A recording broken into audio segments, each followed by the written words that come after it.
Sir Noy, good PM. Paano maglipat sa ibang CP ng BPI ko?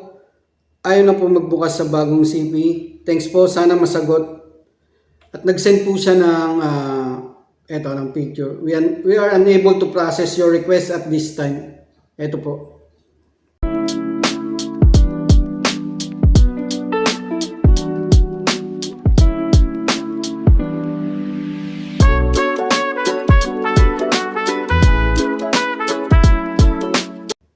Yo, what's up mga bayan? Paano i-fix yung ganito problema sa BPI? We are unable to process your request at this time. Please check your network connection, load balance or SIM card settings.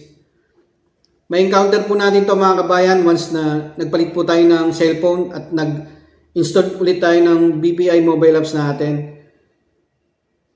Yun po yung security reason ng BPI pagka i-register tayo ng device. Medyo mahirap po. Lalo na pag sa Pinas po kayo nag-register ng device, tapos roaming number po gamit nyo. At pag nasa abroad na po kayo, nahirapan na po yung roaming number na makapag-register ng device eh. Kaya ang mangyayari po niyan, magpapalit po kayo ng number na naman. Pero may option po doon na yung mobile key. Pero medyo mahirap po yun pag hindi nyo na mabuksan yung apps nyo sa lumang cellphone. Pero kung nabubuksan naman, pwede nyo gamitin yung mobile key. Ito naman, nasa kasamaan ko si RJ, nagpalit siya ng cellphone. Ang gamit niyang number, local number. So, i-check natin kung mapipix natin yung gantong problema. Siguraduhin nyo lang may load yung SIM card na ginamit nyo mga kabayan para hindi nyo ma-encounter yung gantong problema. Okay, simulan na po natin. Ayan, i-check na po natin tong BPI ng kasamaan ko. Buksan nyo lang yung BPI apps nyo. Close nyo lang yan. Tapos lagi na po kayo. Ganyan na yung username at password nyo. Bigyan ko lang details. Lagi na po tayo. And click lang yung begin pag mabas yan.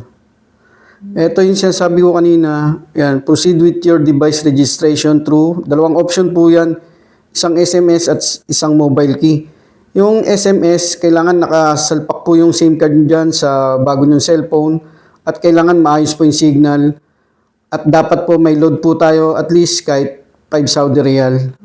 Tapos dito naman po sa mobile key, kailangan po gumagana na nabubuksan nyo pa yung dati yung cellphone at nakaset yung mobile key na yung nag-register po kayo. Kasi doon po magsisend ng OTP sa dati yung cellphone kung nabubuksan nyo pa at tawak nyo pa. Pero dito sa kasamaan ko, wala na, blackout niya na yung cellphone niya, hindi na nagbubukas. Ayan. Kaya ito yung SMS ang pipiliin namin. At local number po. Buti local number yung ginamit namin. Ayan. Click nyo lang yan yung sa una. Tapos continue. Tapos i-confirm nyo lang, yes, this is my number. Tapos send SMS. Allow nyo lang yan. Allow nyo ulit. Tapos, kung saan nakasalpak yung SIM 1 or SIM 2, click nyo lang yung OK. Tayin nyo lang yan, huwag nyo pong i-close. Ayan, nagkalitas na po ng load niya. I-click nyo lang yung cancel. Okay na po yan. Hintayin nyo lang yan, huwag nyo i-close yan. Ayan, success na. Your device is registered. Go to my account. Ayan, buksan na po natin yung account ng kasamaan ko sa bago niyang cellphone. Nalipat na po natin yung BPI apps niya.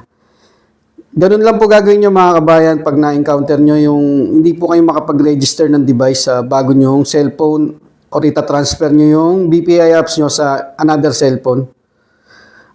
Mag-iingat po kayo mga kabayan sa paggamit ng online transfer apps. Sisecure nyo yung details nyo, personal at bank details, at huwag nyo pong bibigay yung OTP sa mga nakakausap nyo lang sa Messenger. Maraming po salamat.